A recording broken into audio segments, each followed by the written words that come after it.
예, 안녕하십니까. 재무부동산학의 이범웅입니다. 오늘은 8주차 첫 번째 시간입니다. 8주차서부터는 부동산학에 대해서 공부를 하게 될 텐데요. 자, 일단 먼저 지난 7주차에 그 재무학의 재무이론의 마지막 화폐 시간 가치에 대해서 이제 공부를 해봤습니다. 그래서 화폐 시간 가치 조금 복습을 하고 요약 정리를 하고 넘어가도록 하겠습니다. 미래에 예상되는 현금 흐름의 현재 시점에서의 가치. 이게 이제 재무관리에서 굉장히 중요합니다. 그래서 이제 이런 그 개념을 갖다 이제 화폐의 시간 가치라고 보통 표현을 합니다. 그래서 시간이라는 요인에 따라서 화폐의 가치가 이제 달라질 수 있는데요. 미래의 어느 시점에서 약정된 100만 원보다 현재 수중에 있는 100만 원의 가치가 더 크다는 사실을 가지고 살펴볼 수 있습니다. 그래서 화폐의 시간 가치는 미래 가치 그리고 이제 현재 가치 두 가지로 생각을 해볼 수 있는데 먼저 했던 거는 이제 미래 가치였죠. 그래서 미래 가치, future value 줄여가지고 FB라고 이제 표현을 하기도 하는데요. 미래 가치는 그 투자에 대한 미래 특정 시점에서의 화폐 가치를 갖다 의미합니다. 다시 말해서 주어진 이자율로 일정 기간 동안 투자를 통해서 얻을 수 있는 금액을 이제 미래 가치다라고 생각을 해볼 수 있습니다. 그래서 미래 가치는 이제 크게 두 가지로 나눠서 단일 기간 투자의 경우와 단일 기간 초과의 투자의 경우 가지고 이제 살펴봤었죠. 그래서 일반적으로 단일 기간 동안 R이라는 이자율로 투자를 하면 1원당 1 플러스 R만큼 가치가 증가한다라고 생각을 해볼 수 있습니다. 예를 들어가지고 100만 원을 연간 10%의 이자를 지급하는 저축예금에 투자한 경우에 1년 후에는 110만 원을 돌려받게 됩니다. 그래서 여기서 110만 원은 이제 원금 100만 원과 그리고 이자 10만 원에 합의되는 거죠. 그래서 이자율이 10%일 때 현재 100만 원은 1년 후에 110만 원의 가치가 있다. 이런 식으로 이제 생각을 해볼 수 있습니다. 자, 그러면 이제 단일 기간 초과를 한다라고 했을 때는 이제 복리 계산을 한다라고 말씀드렸죠. 그래서 복리 계산이라고 하는 것은 단일 기간을 초과하는 투자에서, 즉 다기간의 투자에서 최초의 원금과 누적된 이자를 그대로 두어서 이자가 재투자되고 누적되는 과정을 복리 계산이라고 얘기를 합니다. 그래서 이미 받은 이자를 재투자하고 또 이자를 얻기 때문에 이자에 대한 이자가 이제 발생하게 되고요. 이것을 복리라고 말을 합니다. 그러니까 다시 정리하면 복리는 최초의 원금과 지난기에 재투자한 이자로부터 받은 이자를 의미한다라고 생각을 하시면 좋을 듯 싶어요. 예를 들어가지고 이자율이 10%로 변하지 않을 때 100만 원을 투자하면 2년 뒤에는 121만 원을 돌려받습니다. 그래서 1년 후에 110만 원 전부를 그대로 또 1년 동안 은행에 저축해 두면 그럼 2년 후에는 11만 원의 이자를 받을 수 있기 때문에 최종적으로 2년 후에 가치는 121만 원으로 증가를 하게 됩니다. 그래서 다시 표현할 때 이제 이자율이 10%일 때 현재의 100만 원은 2년 후에 121만 원의 가치와 같다라고 생각을 해볼 수 있죠. 그래서 이걸 좀 정리하면 미래 가치라고 하는 것을 찾아볼 수가 있습니다. 그래서 이자율이 R로 변하지 않고 그대로 있다라고 했을 때 T 기간 동안 투자한 원금 A1의 미래 가치 FB는 이제 A 곱하기 1 플러스 R의 T승 이렇게 이제 계산을 할 수가 있습니다. 그리고 여기서 1 플러스 R의 T승 이런 걸 갖다 이제 미래 가치 이자 요소 줄여서 FB, IF 이렇게 이제 표현을 하기도 합니다. 그래서 미래가치 이자 요소에서는 두 가지 이자율 R과 그리고 기간 T라고 하는 게 굉장히 중요한 역할을 한다라고 하는 것도 생각해 볼 수 있죠.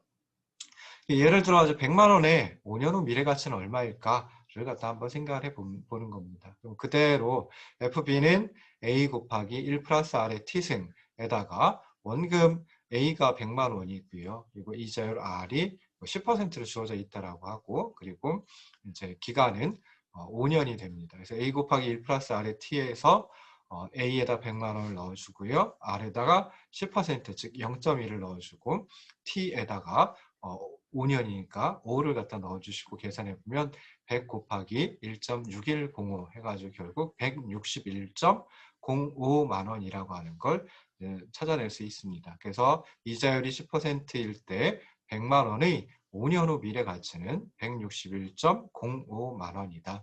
이렇게 이제 표현을 하면 되겠죠. 그래서 미래 가치 계산할 때는 이자율과 기간이 굉장히 큰 영향을 미친다라고 하는 거 잊지 마시기를 부탁드립니다. 자, 그 다음에 이제 이 미래 가치를 갖다 이제 거꾸로 생각을 해보는 게 현재 가치다라고 생각을 해볼 수 있습니다. 그래서 현재 가치, 뭐 줄여서 이제 현가라고 표현을 하기도 하고요. 영어는 이제 present value, 앞서 따가지고 PB라고 얘기를 합니다. 그래서 적절한 할인율로 할인한 미래 현금 흐름의 현재의 가치를 말한다. 라고 생각을 하시면 좋을 듯 싶어요. 이것도 이제 단일 기간의 경우 그리고 다 기간의 경우 나눠가지고 이제 생각을 해볼 수 있습니다. 그러니까 단일 기간을 먼저 살펴봐가지고 이해를 하고 그 다음에 이제 다기간의 경우를 통해 가지고 좀 일반화 시킨다라고 생각을 하시면 좋을 듯 싶어요. 그래서 단일 기간의 경우에는 일반적으로 1년 후에 받게 되는 A1의 현재 가치는 어떻게 계산을 하느냐? 1년 후에 받게 되는 A1의 현재 가치 PB는 A 곱하기 1 플러스 R분의 1이다. 그래서 결국 1 플러스 R분의 A 또는 이제 A 오버 1 플러스 R 이런 식으로 해가지고 이제 계산을 하시면 좋을 듯 싶습니다. 그래서 현재 가치는 좀 전에 말씀드렸듯이 미래 가치의 어떤 반대 의미를 가지고 있다라고 생각을 하시면 되고요. 미래 가치에서는 돈을 미래로 보내기 위해 복리 계산을 했었는데 현재 가치 계산할 때는 현재로 보내기 위해 할인, 디스카운트를 한다라고 생각을 하시면 좋을 듯 싶습니다. 그래서 여기서 할인이라고 하는 것은 미래의 현금 흐름을 현재 가치로 계산하는 행위를 의미합니다. 예를 들어 이자율이 10%이다 라고 했을 때 1년 후 100만 원의 현재 가치 PB는 얼마일까? PB는 A 곱하기 1 플러스 R분의 1에서 A 대신에 100만 원을 넣어주시고 그 다음에 이자율이 10%다라고 했으니까요. 10%라고 하면 이제 1 플러스 0.1분의 1이 되죠. 그래서 이걸 계산해 보면은 90.91만 원이라고 하는 값을 찾아낼 수가 있습니다. 그래서 이렇게 이제 생각해 볼 수 있는데, 자, 이걸 좀 확장시키고 일반화시킨 게 이제 다기간의 경우이다라고 생각을 하시면 좋을 듯 싶습니다. 그래서 할인율이 또는 뭐 이자율이 R인 경우에 T 기간 후에 받게 되는 A1의 현재 가치 PB는 어떻게 계산을 하느냐라고 했을 때 A 곱하기 1 플러스 R의 T승분의 1이다. 뭐 이걸 좀 줄이면은 1 플러스 R의 T승분의 A1이다 라고 이제 생각해 볼 수 있겠죠. 또는 A 오버 1 플러스 R의 T승 뭐 이렇게 이제 하셔도 됩니다. 그래서 여기 이제 두 번째 있는 부분 1 플러스 R T승분의 1 이걸 갖다가 이제 PBIF 해가지고 할인 요소 또는 현재 가치 이자 요소라고 얘기를 합니다. 그래서 1 플러스 R의 T승분의 1 요거 가지고 이제 미래 현금 흐름을 현재 가치로 할인을 하게 되죠. 그래서 이때 이제 그 여기서 R 그러니까 미래 현금 흐름을 현재 가치로 할인하는데 사용하는 비율, 할인하는데 사용하기 때문에 할인율이라고 얘기를 하고요.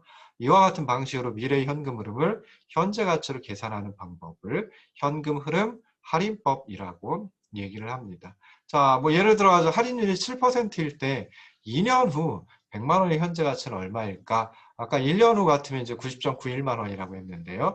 2년 후 100만 원의 현재 가치는 얼마일까라고 했을 때 마찬가지로 PB는 A 곱하기 1 플러스 R T승분의 1 해주면 되고요. A1 대신에 100만 원 그리고 R 대신에 0.077% 넣어주시고 그리고 T기가 2년이었죠. 그러니까 T 대신에 2를 갖다 넣어주시고 계산을 하면은 100 곱하기 1.1449 해가지고 이거 죄송합니다. 이 계산이 좀 잘못됐네요. 그래서 이렇게 100 곱하기 1 플러스 0.07 더하고 제곱의 1은 100 곱하기 1.1449 분의 1이 돼버립니다. 그래서 계산해 보면은 87.34만 원이라고 하는 값을 찾아낼 수 있습니다. 그래서 2년 후, 그러니까 할인율이 7%일 때 또는 뭐 적절한 이자율 또는 시중금리가 7%일 때 2년 후 100만 원의 현재 가치는 얼마일까? 87.34만 원이다 라고 이제 생각을 하시면 좋을 듯 싶어요. 그래서 미래가치 계산하는 산식 FB는 A 곱하기 1 플러스 R의 T승 그리고 현재 가치 산정하는 그 산식 PB는 A 곱하기 1 플러스 R의 T승분의 1 또는 뭐 A 오버 1 플러스 R의 T승 요건 꼭 기억을 하시면 좋을 듯 싶습니다. 자, 이제 오늘은 그 다섯 번째 강의안으로 넘어가야 되죠. 그래서 이제 부동산학으로 이제 넘어갑니다. 그래서 부동산학 부동산학 부분이 이제 그 다섯 번째 강의안서부터 시작을 하거든요. 그래서 그 다섯 번째 강의안을 띄워놓고 그리고 이제 시작을 하도록 하겠습니다. 자, 이렇게 5번째 강의한 46쪽서부터 이제 시작을 합니다. 그래서 첫 번째 큰 주제는 이제 부동산이라는 게 무엇인지 이해를 합니다. 이해를 해보도록 하겠습니다. 그래서 부동산의 의미는 무엇인지, 그리고 부동산의 특징은, 부동산을 어떻게 분류하는지, 그리고 부동산의 특징은 무엇일까, 특성은 무엇일까, 이런 것들을 살펴보는데요. 중간에 부동산의 분류에 대해서 조금 길게 설명을 드릴 겁니다. 근데 부동산의 분류에서 설명을 드리려고 하는 것은 이제 부동산을 어떻게 분류를 하는지 뭐 그것도 살펴보겠지만요. 더 중요한 건 일반적으로 부동산학 또는 실제 부동산 실무에서 쓰이는 용어들에 대해서 이제 많이 살펴볼 겁니다. 그래서 분류하는 것만 분류하는 데만 초점을 맞추지 않고요. 그리고 이제 실제로 쓰이는 용어들 이해하는 쪽으로 생각을 해보도록 하겠습니다. 자, 부동산이라는 게 무엇일까? 부동산의 어원서부터 이제 출발을 합니다. 그래서 우리나라에서는 뭐 조선시대까지는 전통적으로 토지와 가옥이라고 하는 용어를 주로 사용을 했습니다. 그러다 이제 부동산이라는 용어가 처음 우리나라에 들어온 것은 이제 1906년에 일제 통감부가 부동산 조사회라고 하는 걸 우리나라의 조선에 설치하면서 부동산이라는 용어를 사용하기 시작했습니다. 그래서 이제 이렇게 부동산 조사회를 설치한 이유가 무엇이었냐면 이제 토지의 개인 소유권 확립 그리고 부동산 등기 제도를 확립하기 위해서 일제 통감부가 조선에 이제 요청을 했던 겁니다. 그래서 부동산 조사회를 이제 설치를 했던 거죠. 실제로 뭐 일본 입장에서는 우리나라의 부동산 이 어느 정도나 되는지 그리고 소유자는 누구인지 이런 걸 살펴보기 위해서 부동산 조사를 설치하게끔 만들었고요. 실제 부동산 조사를 했습니다. 그러다가 이제 우리나라가 일본 제국주의가 우리나라를 강점한 게 1910년이었죠. 그래서 1910년에 일본 제국주의가 우리나라를 강점을 했고요. 우리나라가 이제 일본의 식민지가 되었습니다. 그래서 1912년 3월에는 이제 일제가 우리나라에 조선 부동산 증명령이라고 하는 법률을 공포를 했습니다. 그러니까 부동산이 있으면 이것이 누구의 것인지 등기를 해라, 등록을 해라, 뭐 이런 식으로 이제 법을 갖다가 공포하고요. 그리고 나서 이제 부동산이라는 그 표현이 굉장히 많이 쓰이게 되었습니다. 자, 부동산이란 용어는 그 영어로 따져보면 리얼 이스테이트, 그리고 리얼 프로퍼티, 리얼티 이것들 갖다가 전부 다 부동산이라고 번역을 합니다. 그래서 이런 용어들 보시면은 전부 다 리얼이라고 하는 게 들어가 있죠. 그러니까 어떤 실체를 가지고 있는 것, 그러면서 움직이지 않는 것. 그러니까 부동산에 여러 가지 특성이 있는데 그 중에 부동성이라고 하는 특성에 초점을 맞춘 표현이 영어의 부동산을 의미하는 리얼 이스테이트, 리얼 프로퍼티, 리얼티라고 하는 그런 용어들이다라고 생각을 하시면 좋을 듯 싶습니다. 이 세 가지가 조금씩 이제 그 의미는 다릅니다. 그래서 리얼티 같은 경우에는 우리가 흔히 이제 알고 있는 물리적인 실체로서의 부동산을 갖다 의미를 하고요. 그러다 보니까 이제 자연물로서의 토지 그리고 그 정착물을 갖다가 리얼티라고 보통 표현을 합니다.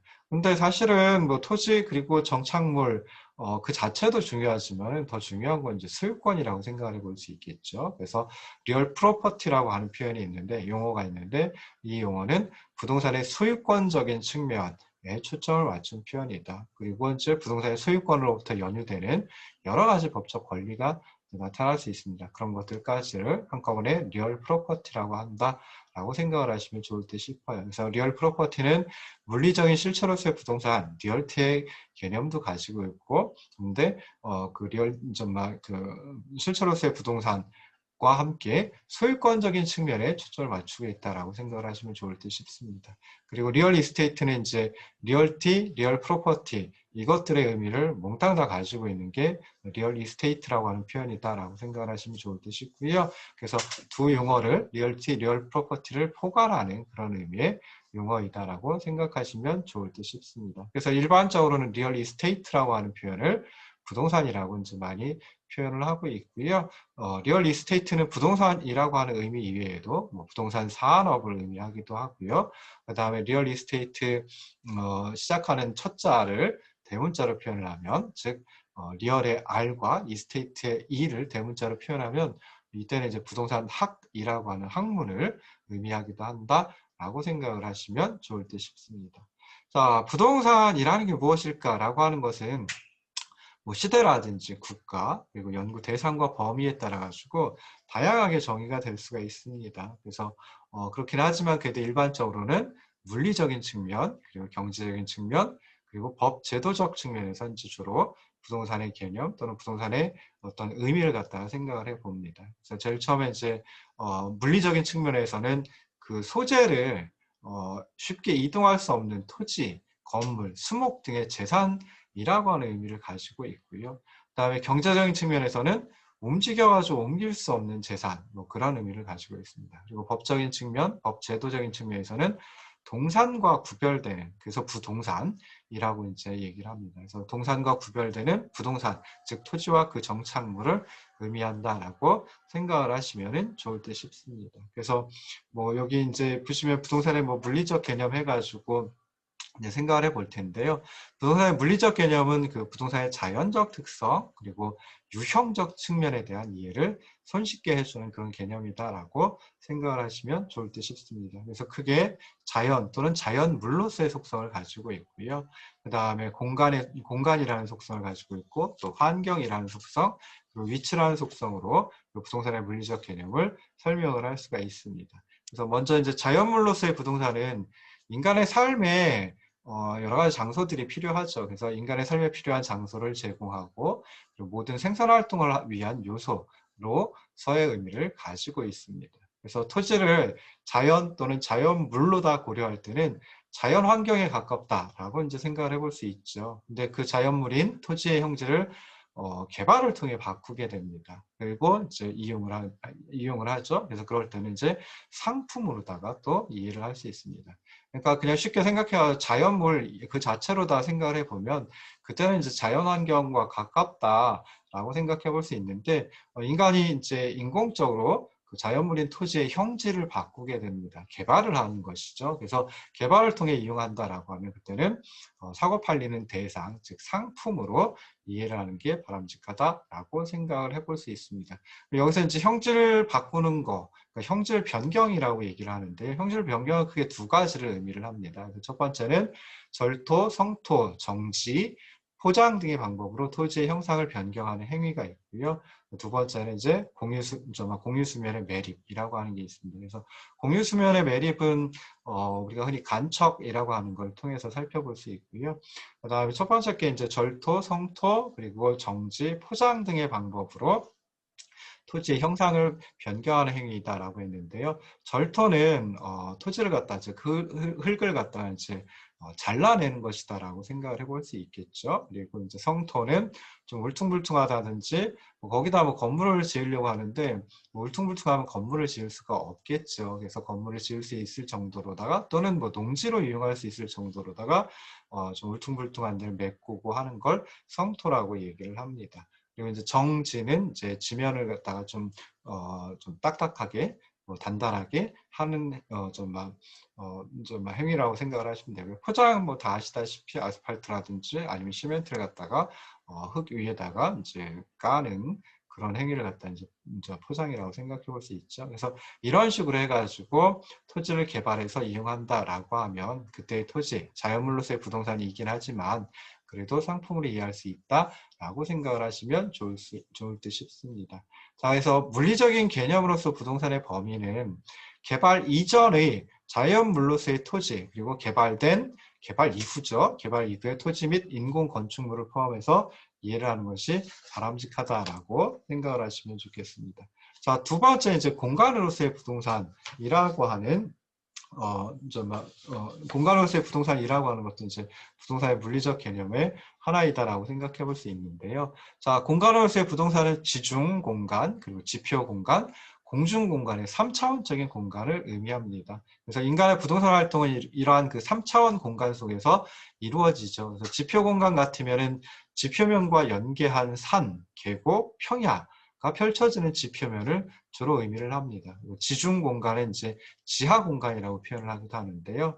지하 공간이라고 하면 훨씬 더 좀 이해가 쉽죠. 그래서 지표에서 지중을 향해서 있는 공간을 지중공간 또는 지하공간이라고 한다. 그리고 공중공간은 이제 지표면의 주택이나 빌딩 등이 공중에서 점하고 있는 장소를 이제 공중공간이라고 표현을 한다라고 생각을 하시면 좋을 듯 싶어요. 지표공간은 아까 잠깐 말씀을 안 드렸는데 수평공간이라고 또 표현을 하시는 분들도 많이 있습니다. 그래서 지중공간 그리고 공중공간은 지표공간 또는 수표공간의 상대적인 개념이다라고 생각을 해볼 수 있고요. 이러한 그 지중, 지표, 공중공간을 통틀어가지고 입체공간이라고 생각을 하시면 좋을 듯 싶습니다. 그래서 인간이 부동산을 가지고 여러 가지 활동을 하게 되는데요. 부동산과 관련된 여러 가지 활동을 하게 되는데 그러한 부동산 활동은 3차원의 공간 활동이다. 즉 입체적 공간 활동이다 라고 생각을 하시면 좋을 듯 싶습니다. 근데 농촌은 아무래도 입체적인 것보다는 좀 수평 공간의 활동이 중심이 된다라고 생각을 해볼 수 있죠. 뭐 농사를 짓는다든지 아니면 뭐 거기다 과수를 심어가지고 그 과수를 갖다가 이제 채취한다든지 또는 뭐 어떤 것이 있을까요? 뭐 목축을 한다든지 하는 거 다 이제 그 지표 공간, 수평 공간만을 대상으로 하는 경우가 많이 있습니다. 그래서 농촌의 부동산 활동은 수평 공간이 활동의 중심이 된다라고 생각해 볼 수 있고요.